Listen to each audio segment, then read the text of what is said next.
کبھی مرشد کامل کے سامنے بیٹھ کر لوگ اللہ اللہ کرتے تھے تو لگتا یہ تھا کہ یہ یہاں ہیں ہی نہیں، یہ تو کہیں اور چلے گئے ہیں، یہاں موجود ہی نہیں۔ لیکن اب وہ موج نہیں، وہ شوق نہیں، وہ درد نہیں، وہ ذیل نہیں۔ اقبال تڑپ کے کہا کرتے تھے خرد کی گتھیاں سلجھا چکا ہوں، یا رب مجھے صاحب جنوں کر دے، اللہ مہربانی فرما، وہ کیفیت دے، وہ سرور دے۔ زندگی میں اگر اطمینان چاہتے ہو تو کبھی کبھی سب کچھ بھول کے نا تو مست ہو جایا کرو رب کی یاد میں۔ کبھی کبھی چھوڑ دیں دنیا، چھوڑیں یار موبائل، کسی وقت کریں اس کو بند، چھوڑیں اس بات کا خیال کہ فلانے نے سلوٹ کیا ہے کہ نہیں کی، چھوڑیں۔ حضرت باجزید بستامی رحمت اللہ تعالیٰ علیہ فرماتے ہیں میں نے اعتکاف کبھی اپنی مسجد میں نہیں کیا، اس لیے کہ سارے ہی ہاتھ چومنے والے، سارے ہی پیار کرنے والے۔ فرماتے میں جب اعتکاف کرتا تھا تو میں بستام سے دور نکل جاتا تھا جہاں کوئی مجھے جاننے والا نہ ہو۔ اٹھ بلیا چلو تھے وسیے جتھے وس دے نہیں سارے ینے، نہ کوئی ساڈی ذات پچھانے تے نہ کوئی سانو مننے، چل ادھر چلیں۔ اٹھ بلیا چلو تھے وسیے جتھے وس دے نہیں سارے ہی انے، نہ کوئی ساڈی ذات پچھانے تے نہ کوئی سانو۔ اتنا شوق ہے سلوٹ کرانے کا، اتنا شوق ہے تعارف کرانے کا، اتنا شوق ہے اپنا بتانے کا، تو یہ چیز غلبہ کر جاتی ہے، پھر نام رہ جاتا ہے، روح نہیں رہتی، پھر وجود رہ جاتا ہے، پھر باطن کی کیفیت نہیں رہتی۔ خدا را اپنے آپ کو بے چین نہ کرو، بے قرار نہ کرو، بے سکون نہ کرو، رب کی یاد میں آ جاؤ، درود و سلام میں آ جاؤ، نعت کے حسن میں آؤ، تلاوت کی دنیا میں آؤ، سجدوں کے نور میں آؤ۔ آؤ کبھی کھول کے دل مسجد کی صفائیاں کریں، آؤ نہ کبھی کوئی بوڑھا دادی نانی دادا ان کے پاس بیٹھ کے پیر دبا کے اللہ کو راضی کریں۔ یہ کیف والی جگہ ہیں، یہ سرور والی جگہ۔ اتنی بے چین ہماری زندگی ہے، بے قرار ہے، تڑپتے ہوئے لوگ، لڑتے ہوئے لوگ، ایسے لگتا ہے اب یہ ایک دوسرے کا گریبان تھام لیں گے، بے قرار بے چین۔ کسی کو انتظار کا کہا جانا کہ 10-20 منٹ کسی کا انتظار کرو تو بعض لوگ مجھے ایسے لگتا ہے جیسے ان کا کلیجہ پھٹ جائے گا، ڈاکٹر کے انتظار میں بیٹھے ہیں تو بڑے پریشان ہیں۔ کسی کو ملنے گئے ہیں کو آدھا گھنٹہ بیٹھنا پڑ گیا تو بڑی دقت میں ہیں۔ اپنے آپ کو سکون دیں۔ آپ یقین کریں بڑا مزہ آتا ہے، کبھی کسی کا انتظار کرنا پڑے تو 2-4 تسبیح درود شریف پڑھی جاتی ہے، یعنی ذوق بن جاتا ہے کہ چلو اللہ نے موقع دیا ہے، کوئی سرکار کو یاد کر لے، تنہائی مل گئی۔ ہمارا مزاج جس سختی کا شکار ہے وہ سختی آہستہ آہستہ ہمیں زیادہ آزمائش میں ڈال رہی۔ تو میرے بھائی زندگی میں اطمینان حسن ہے، اور وہ سب سے زیادہ اللہ کی یاد میں ملتا ہے، وہ سب سے زیادہ رب کریم کے ذکر میں۔ سب سے زیادہ جو چاہتا ہے نا دل ٹھنڈا رہے، زبان میٹھی رہے، وہ مدینے والے محبوب پہ درود و سلام پڑھا کرے، وہ حضور پہ درود و سلام پڑھا کرے، زبان میٹھی رہے گی۔ میرا ذاتی تجربہ ہے کہ جو آدمی اپنے اخلاق سنوارنا چاہے وہ حضور پہ درود شریف پڑھے، جو اپنے اخلاق سنوارنا چاہے، طبیعت کو ٹھنڈا رکھنا چاہے، وہ درود شریف پڑھے، اس کا دل سکون میں آئے گا۔ کچھ کام اور ہیں زندگی میں اطمینان کے لیے، ان کا ہونا بھی بڑا ضروری ہے۔ سب سے پہلے اگر آپ چاہتے ہیں نا زندگی میں سکون ہو تو حقیقتوں کا سامنا کرنا سیکھیں۔ آپ جو ہیں وہ رہنا سیکھیں، جو آپ نہیں ہیں وہ بننے کی کوشش نہ کریں۔ حقیقت کا سامنا کرو گے تو زندگی اطمینان میں آ جائے۔ ہم نے نا بہانے بنا لیے ہیں، ہیلے بنا لیے ہیں، جھوٹ کے سہارے اپنے آپ کو اونچا کر لیا ہے۔ ایک آدمی سے کہا جاتا ہے تو رشوت نہ لے، تو کہتا ہے میں غریبوں سے نہیں لیتا۔ تو میرا سوال یہ ہے کہ امیروں کا حساب لینے کی اللہ نے تیری ڈیوٹی لگائی ہے، تیرے ذمہ لگایا ہے کہ تو امیروں کا حساب کر، تمہیں کیا ضرورت پڑی ہے؟ ہم نہ بہانہ کرتے ہیں، رشوت لینے والے کا الگ بہانہ ہے اور سفارش والے کا الگ بہانہ ہے۔ حقیقت کا سامنا کریں، حقیقت کا۔ جو میرے ذمہ داریاں ہیں وہ میں نے پوری کرنی، جو آپ کی ذمہ داریاں ہیں وہ آپ جان نہ چھڑائیں، حقیقت پسند بنے۔ میرے رسول کریم، پھر پڑھیے درود شریف صلی اللہ تعالی علیہ وسلم۔ حضور صلی اللہ علیہ وسلم نے فرمایا کہ میری بیٹی سیدہ فاطمہ الزہرا رضی اللہ تعالی عنہا صرف جنتی نہیں، جنتی عورتوں کی سردار ہے۔ لیکن حضور نے یہ بھی فرمایا کہ فاطمہ یہ خیال رکھنا اگر اللہ نے حساب پوچھا تو حساب تم نے خود دینا ہے۔ حقیقت کی طرف توجہ کرائی حضور نے۔ وہ صرف جنتی نہیں، جنتی عورتوں کی سردار ہیں، پر حقیقت کی جانب توجہ۔ میں حقیقت یہ ہے کہ اگر مالک نے حساب پوچھا تو اس کی تیاری بھی کرنی ہے۔ دیکھیں نا، ہمیں کچھ یقین نہیں، اللہ معاف کرے کہ ہمارا حساب کیسا ہوگا، لیکن کتنے آزاد ہیں۔ یعنی بڑی دلیری سے بندے کہتے ہیں فجر نہیں پڑھتا جی، 3 پڑھتا ہوں جی، شاہ رہ جاتی ہے جی، کپڑے صاف، بڑی دلیری سے۔ اور سیدہ فاطمہ الزہرا نے ساری رات مصلی آباد رکھا ہے، حالانکہ انہیں یقین تھا کہ رب مجھے بغیر حساب کتاب جنت دے گا۔ حقیقت کا سامنا کریں، جو حقوق آپ کے ہیں وہ آپ نے ادا کرنے ہیں، جو ذمہ داریاں ہیں وہ ذمہ داریاں ہیں۔ دیکھیں نا، حضرت موسیٰ کلیم اللہ علیہ السلام کے پاس اسرائیل روح نکالنے آئے تو حضرت موسیٰ نے تھپڑ مارا، آنکھ نکال دی، واپس گئے۔ اللہ انہوں نے تو جلال فرمایا ہے، کہا موسیٰ علیہ السلام سے کہیے بیل کی پشت پر ہاتھ رکھیں، جتنے بال ان کے دستے مبارک کے نیچے آئیں گے اتنے 1000 سال ان کی عمر بڑھا دی جائے گی۔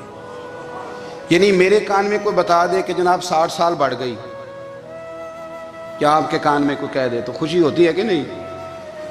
لیکن یہ حقیقت پسندی نہیں، اس لیے کہ 60 بھی گزر جائیں گے، 70 بھی، یہ حقیقت نہیں۔ حضرت موسیٰ کلیم، چلے میں مثال دیتا ہوں، سمجھ لے 10 بال، حالانکہ بہت زیادہ آتے ہوں گے، 10 بال اگر حضرت موسیٰ کے ہاتھ کے نیچے آئے تو 10,000 سال تو عمر بڑھ گئی نا۔ 10 یعنی 10 سال نہیں، 10 100 نہیں، 10 بہت زیادہ تھی نا۔ تو حضرت موسیٰ کلیم اللہ علیہ السلام سے آ کے عرض کیا گیا، حضور بیل کی پشت پر ہاتھ رکھیں، جتنے آپ کے ہاتھ کے نیچے بال آئیں گے اتنے 1000 سال عمر بڑھ جائے گی۔ تو حضرت موسیٰ نے حقیقت پسندی والی بات کی، فرمایا پھر کیا ہوگا؟ 10,000 سال کے بعد پھر کیا ہوگا؟ کہا حضور جانا تو پھر بھی ہے، فرمایا پھر ابھی چلتے ہیں۔ اگر جانا ہے نا، جانا ہے تو پھر، اگر جانا ہے تو پھر ابھی۔ اور سجنوں، اگر نماز پڑھنی ہے تو ابھی کیوں نہیں؟ اگر داڑھی رکھنی ہے تو پھر رمضان کا انتظار کیوں کریں، ابھی کیوں نہیں؟ اگر سچ بولنا ہے تو پھر، اگر رزق حلال کھانا ہے تو پھر انتظار کا ہے گا۔ حقیقت ہوتی ہے، بہانہ ہوتا ہے، حقیقت چھپ نہیں سکتی بناوٹ کے اصولوں سے، کیونکہ خوشبو آ نہیں سکتی کبھی کاغذ کے پھولوں سے۔ یہ بات یاد رکھیں، اگر جانا ہے تو حضرت کلیم فرمانے لگے پھر 10,000 سال کے بعد بھی جانا ہے تو آج بھی۔ ہمیں بے قراری زندگی میں اس لیے کہ ہم حقیقت پسند نہیں، ہم بہانوں میں، ہم ہواؤں میں جیتے ہیں، ہواؤں میں، خیالات میں زندگی گزارتے ہیں۔ بڑا ٹائم پڑا ہے، مثلاً کتنا میرے رسول کریم صلی اللہ تعالیٰ علیہ وآلہ وسلم نے ایک دن صحابہ سے فرمایا تمہیں حیا نہیں آتی؟ حضور کیا ہوا؟ فرمایا وہ والے مکان بناتے ہو جن میں تم رہ نہیں سکتے، وہ والا مال جمع کرتے ہو جو کھا نہیں سکتے، حیا نہیں آتی؟ عرض کی حضور حکم کریں تو محبوب فرمانے لگے جوتے کا ایک تسمہ بند کرتا ہوں تو سوچتا ہوں دوسرا بند کرنے سے پہلے موت آ جائے گی، ایک سانس اندر جاتی ہے تو دوسرا آنے سے پہلے میں یاد کرتا ہوں کہ مجھے دنیا سے جانا ہے۔ تمہیں حیا نہیں آتی؟ وہ مکان بناتے ہو جن میں رہ ہی نہیں سکتے، وہ مال جمع کرتے ہو جو کھا۔ حقیقت پسند نہیں بھائی ہم۔ بہت سارے لوگ ہیں بڑی باتیں سناتے ہیں، بڑی، میں کہتا ہوں اصل میں نا زیادہ باتیں سنا کے نا بیچارہ اپنے آپ کو مطمئن کرنا چاہتا ہے، اصل بات یہ ہے کہ اندر سے نا ہلا ہوا ہے، کچھ بھی نہیں، بڑا زیادہ ہنستا ہے اور مجھے لگتا ہے کہ کوئی گہرا زخم چھپا رہا ہے۔ اس لیے ملمہ سازی، حقیقت پسند بنو، حقیقت پسند۔ یاد رکھنا من ترک صلاۃ متعمدا فقد کفر، میرے رسول نے حقیقت بیان کی، فرمایا جس نے ایک نماز بھی جان بوجھ کے چھوڑی اس نے رب کے رب ہونے کا انکار کیا، اس نے کفران نعمت کیا۔ یہ حقیقت ہے، کوئی کلیریفیکیشن نہیں، کوئی وضاحت نہیں۔ جو نماز نہیں پڑھتا، جھوٹ بولتا ہے، غلط بیانی کرتا ہے، جو شخص رزق حرام کما کے کہتا ہے کہ اس کے بغیر گزارا نہیں چلتا، وہ جھوٹ بولتا ہے۔ اس لیے کہ رب فرماتا ہے جب تجھے پیدا کیا ہے تو تیرا رزق میرے ذمہ ہے۔ اللہ فرماتا ہے کہ لا یکلف اللہ نفسا الا وسعہا، میں کسی پر وہ بوجھ نہیں ڈالتا جو اٹھا نہ سکے۔ نماز فرض کیا اس کا مطلب ہے ہم پڑھنے کے قابل ہیں، اس نے ہمارے ذمہ داریاں لگائی ہیں تو مطلب یہ ہے کہ ہم ذمہ داریاں ادا کرنے کے قابل ہیں، ورنہ وہ کہتا ہے میں وہ بوجھ ڈالتا ہی نہیں جو تجھ سے اٹھایا نہ جائے۔ اگر چاہتے ہو کہ زندگی میں اطمینان ملے تو خدا را حقیقت پسندوں والی زندگی گزارو. یہ فضاؤں میں زندہ رہنا، ہواؤں میں، اللہ بڑا معاف کرنے والا ہے، اللہ بڑا کریم ہے، معاف کر دے گا، تو بھئی یہ بات صحابہ کو بھی پتا تھی، یہ اہل بیت کو بھی خبر تھی، تو وہ تو ایک ایک بات کا لحاظ کرتے تھے. یہ غوث اعظم کو بھی پتا تھی، یہ ان کے والد کو بھی پتا تھی، جنہوں نے کسی کا ایک سیب کھا لیا تھا تو 12 سال اس کے گھر میں نوکری کرتے رہے. انہیں نہیں پتا تھا اللہ بڑا کریم ہے، معاف کر دے گا، ایک سیب ہی ہے نا. تو حقیقت پسندی آپ کو سکون دے گی.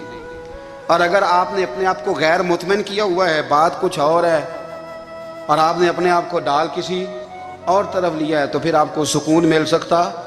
سکون حقیقت پسندی میں، اصل میں سکون ہوتا ہے، اداکاری میں سکون نہیں ہوتا. تیسری بات سنیں، اگر آپ چاہتے ہیں زندگی میں مطمئن رہیں تو دنیا داروں سے امیدیں توڑ دیں، اللہ اور اس کے رسول سے امید وابستہ کریں، اولیاء اللہ سے امیدیں وابستہ کریں، صحابہ اور اہل بیت سے امیدیں، اللہ اور اللہ والوں سے امیدیں، دنیا داروں سے امیدیں.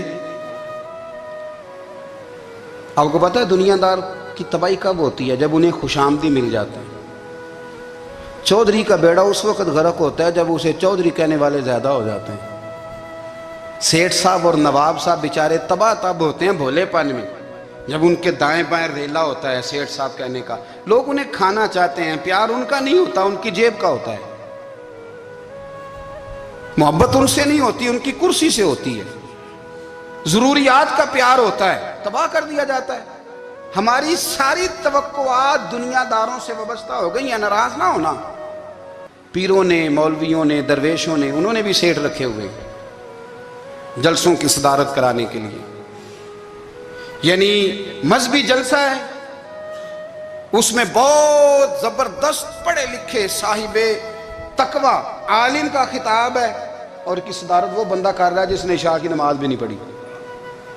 وہ بندہ صدارت کر رہا ہے، کیوں؟ اس لیے کہ اس نے لاکھ روپیہ دیا محفل میں. خدا را دنیا داروں سے امیدیں چھوڑ دیں، ورنہ آپ کمزور پڑ جائیں گے، آپ کی امیدیں ٹوٹیں گی.